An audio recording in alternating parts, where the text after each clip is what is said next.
he's very young. He's only 16 years old. At the age of 15, diba, he was able to get the Carter of the Year and International Carter of the Year titles, including AAP Driver of the Year and the country's highest honor for karting. Diba? He's also the first Filipino to win the Asian Karting Open Championships X30 class division, diba? It's the first Filipino to get a podium win with the seniors class at Asia Max Challenge dyan po sa Malaysia, diba? And the first Filipino to get a podium win in the X30 Challenge in Singapore. Nako, ang haba, ng track record ng ating guest ngayon.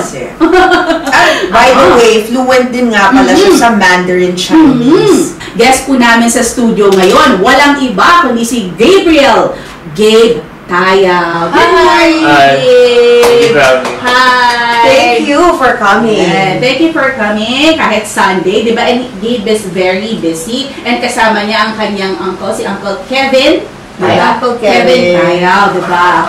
Siyempre, yung mom niya nandyan lang si Karen. Mamaya makakausap Busy nagdo-document. So actually, ito naman yung second time na mag-appear ni Gabe sa Perfect Wording. But that was years ago pa, di ba, Gabe? Batang-bata ka pa noon. Yeah, I was still pretty young. 3 years ago? 3 years. Oo, tama. Lagi regular ka. Lalo na sa action sports. Ayan. Okay. Suki siya sa action sports. And ngayon kasi meron ka makukuhang bagong award. Carter of the Year. So, basically, it's like parang Emmy Awards, kumbaga ng motorsports ng Pilipinas. So, from different types of motorsports like drifting, off-road, circuit racing, and karting, of course. Then there's a title na parang they compete for. It's called the Driver of the Year. So I'm gonna be a candidate for that. Paano preparasyon mo? Physical preparation off track at the gym, an hour or two. Cardio. Yeah, everything.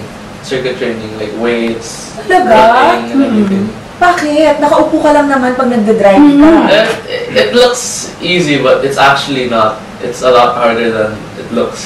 In the kart, there's no seat belt, there's no power steering, so hindi magaan yung steering wheel. Pero this year, I'm moving up the cars na, so yeah. Next March, I'm going to the US. I'm gonna test Formula 3. Yeah, their Formula car. So I'm gonna see how that goes, and I'll see from there. So how about yung mental preparation? I just try and get myself in the zone. Kumbaga, be focused. Just don't think about anything else. Just like relax. Don't get too stressed. How do you do that? You listen to music? Yeah, listen to music. Just sit down in a cool place in front of a fan before the race starts. Okay. Yeah, just like that. Sige, si Tito. I used to race professionally also. That's how I got him in. I took him karting for 8 years old or 7 years old? Siya pala. 7, yes. Okay. Yes. And I used to race cars. And but I'm retired already. Alright. So now my time is given to Gabe. Wow. Swerte ni Gabe! I started with his basic fundamentals, but now I just let him go kasi driving is an art form. So now medyo hands off na ako sa kanya. Okay. Yeah. Ano usually mga pointers na binibigay mo? Well, mostly I'm just what you call a spotter in the track. So I see where he's making mistakes, and I just tell him where he can improve. And then bahala na siya on how to do it.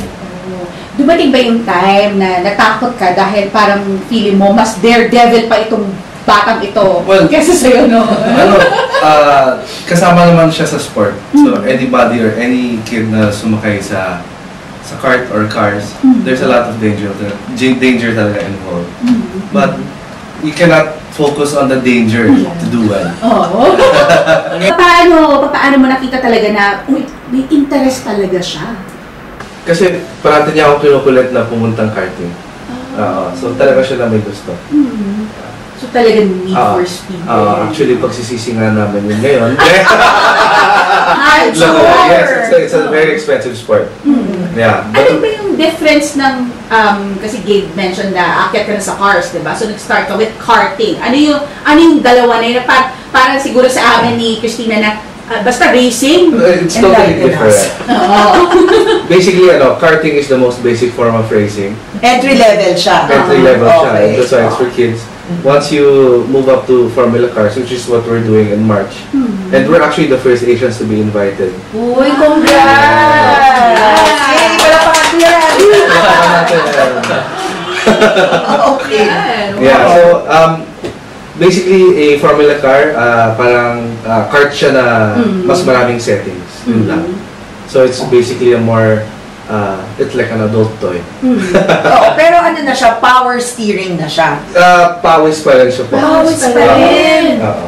Wow, okay. Pero at least, so, at least, siya, yung training niya is manual talaga. It's good, it's a good preparation for him to go to Formula. Takes a lot of discipline. He needs to give up his childhood of, fun video games, small with friends, Talaga? Yeah, yun lang ang issue. But if he likes it, gusto talaga niya. So he's focused on the things he has to do outside of the track and inside the track. Kasi ang dami kailangan gawin. What's a typical day like for Gabe? Walk them through your hardships in So Monday to Friday, I'm pretty much booked until 7:30 outside of the house. So 6:30 I wake up, get ready, go to school, stay in school till 4. Wait for my mom, get out. Monday, Wednesday, Friday at the gym till 7:30. So from 4, or let's say now your mom picks you up, diretso, 5, Yeah, till 7? Yeah, 7:30. Then get home, study.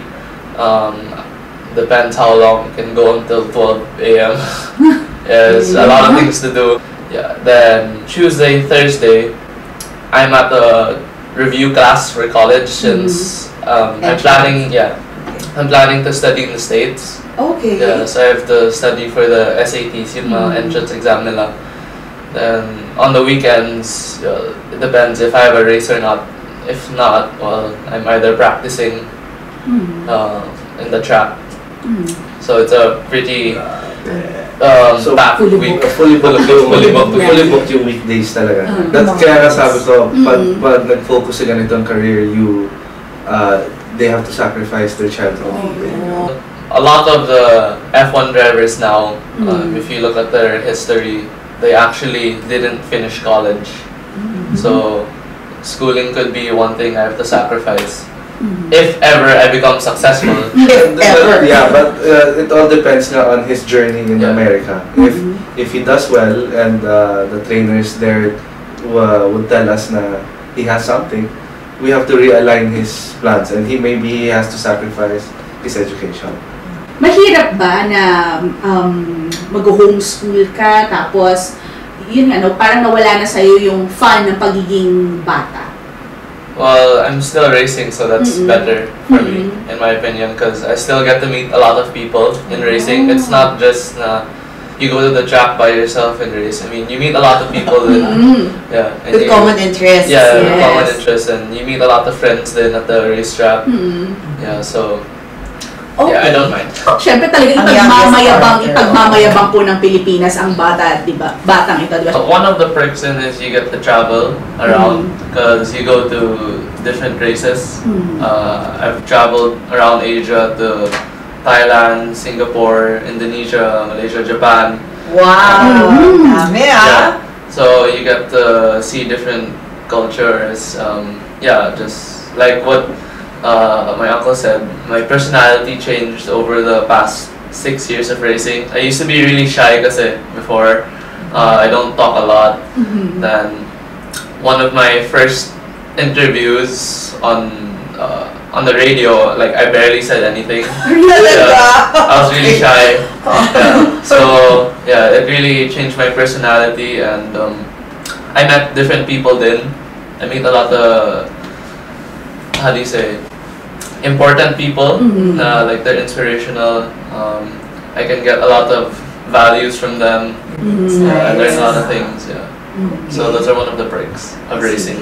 Kailan ka nag-birthday, di ba? Last January, di ba? Yeah. Pero nag-birthday siya, Mares, sa, was it On the Malaysia? plane. On the plane. Yeah. Sa Malaysia. On the plane, yeah. Ang swerte din ni Gabe kasi yung buong pamilya po nila sobrang supportive. Hindi lang po mula sa tito, mula sa nanay, pati yung mga lola niya, Lola. Sa lola. Very supportive. And I think mahalaga yon kung ikaw, let's say, yung bata, ikaw yung atleta. How does that make you feel? Syempre, you have to be thankful for everything because, you know, they're sacrificing a lot. And you have to be grateful, and syempre, you have to try your best kasi, you know, they gave everything, and, you know, you can't, you know, waste your chance. And, you know, they're putting out a lot of money and effort into making sure that I get where I want to be. Right now, my goal is Formula 1. As almost every driver is, but yeah, that's my goal right now. It's a pretty long road pa, but hopefully if I'm gonna do well in March, then I'll see what will happen from there. But we have a lot of viewers and listeners na I'm sure kung hindi magulang, mga bata like you, or maybe younger than you, who are also dreaming of pursuing something. You have to see them if you really want to sacrifice for like that. For, let's say you want to become a basketball player or something, you have to really train a lot, practice. You have to really devote your time to the sport. Then you need a lot of discipline then. But how about academic school? Paano mo siya aalagaan? Don't forget about your school then, because it's important then to study. It's parang a fallback. Plan B. Yeah, plan B. Parang plan B.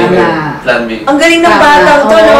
Grabe, parang hindi siya bata. May plan B na siya agad. Agad. Ano yung plan B mo naman? For racing? I want to be a driver for like Porsche or parang Lamborghini.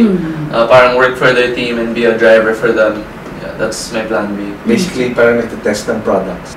Ano yung pwedeng ma-apply or hindi gawin ni Well, Gabe? okay. Well, to our viewers, no? Nung panahon ko, medyo may edad na tayo. Okay lang. Racing was started illegally, you know. So we started doing it in the streets, and which I don't advise kids to do because I've seen a lot of accidents happen. Pakinggan niyo po ito. Huwag kayo kakarera sa kalye dahil doon kami nag-umpisa at ang dami ko nang nakita nangyaring masama. And we started racing in the track, and you know, it was merely a hobby for me, naging hobby sa akin, but I became one of the top drivers here in the Philippines as well. But again, that was not my passion to feed myself. So I went into the private sector now. So I work. Now his career is on the same path. So tingnan natin kung tutuloy niya o hindi. No? Kasi kung hindi ka nagpaplano sa buhay mo, madali kang mawala actually sa landas. So kailangan mo talagang parating may option. And which I think he gave up the values of that in our family, na think a few moves ahead. Kung let's say merong guardian ngayon or parent na nakikinig na gusto sanang gabayan or samahan, let's say an adolescent or a teenager in their family, you know, to pursue a dream, anong payong maibibigay mo sa kanila? Well, give as much support as you can, and of course, sakripisyo rin as an adult, no? Para sa mga growing teenagers. Pero huwag niyo masyadong tutukan. Huwag niyo masyadong don't crowd the kid. Kasi he needs a little bit of freedom pa rin. Travel with him, guide him, but once he's there, let him be. Yun yung ginagawa. Pakinggan niyo po, let him be. Kasi hindi pwedeng nakatutok lang, mababurn out po yung bata. Pag game day, talagang I'll tell him, okay, do this, do that, you're making a mistake here, bahala ka na. Tapos we all just watch. Pwede pa ba? Pwede pa ba magka-love life? You said you needed to focus. Not right now. there's a lot of things that's going on, and yeah, I'm pretty packed on the weekdays till 7:30. On the weekends, I'm either practicing or at a race, so there's almost no time. Okay, so how was your prom? It was alright. We had it at Shangri-La sa Makati. Yeah. It was alright. Yeah, it was alright. Nice. Nothing big. Not really the type of person that enjoys that kind of thing. But I mean, it was alright. The food was okay. Any message to your mom, Gabe? Thank you for everything. All the support these years and the effort for supporting me in my racing. I know that it's a pretty dangerous sport, but she still supports me and really pushes me and encourages me to follow my dream. So I'm thankful for that. And what is your message? Ayan, sige. Your staunch supporter, yung katabi mo ngayon. I'm thankful din because he's still supporting me in my racing, and he's teaching me a lot of values and things that I still need to learn. And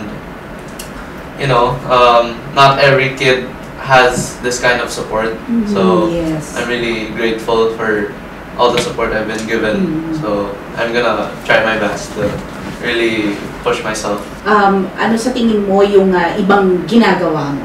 Honestly, I'd just be like any other kid. You hit the mall with your friends. Yeah, just watch movies. Yeah. Watch movies. Get dates. Get dates. So Since I picked racing, there's almost really no time for that. I have to really sacrifice for what I really want to do. But eventually that will come. Ayun, you're thinking of what course na you will take pagdating mo ng college. Business management. Diba hindi mo naiisip na parang another plan, backup plan? Marketing maybe, or film. anybody you want to say hi to?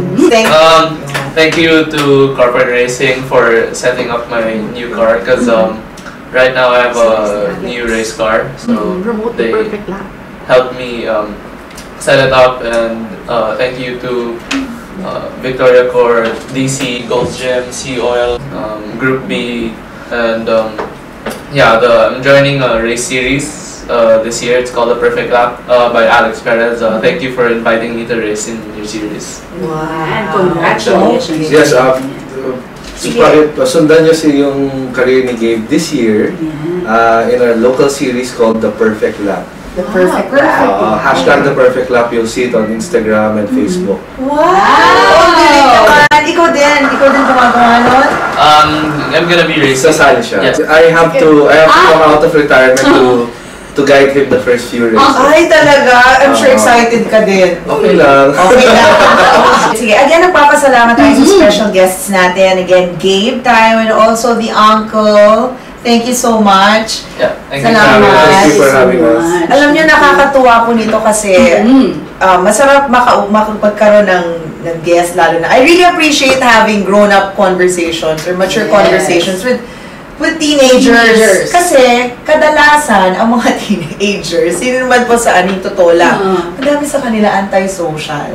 Ayaw nilang nakikipag-usap. Yes. Seriously! Ayaw nila! They'd rather, tinker with gadgets. Lalo na ngayon, di ba? Ayaw nila ng yung talagang nakikipag-usap.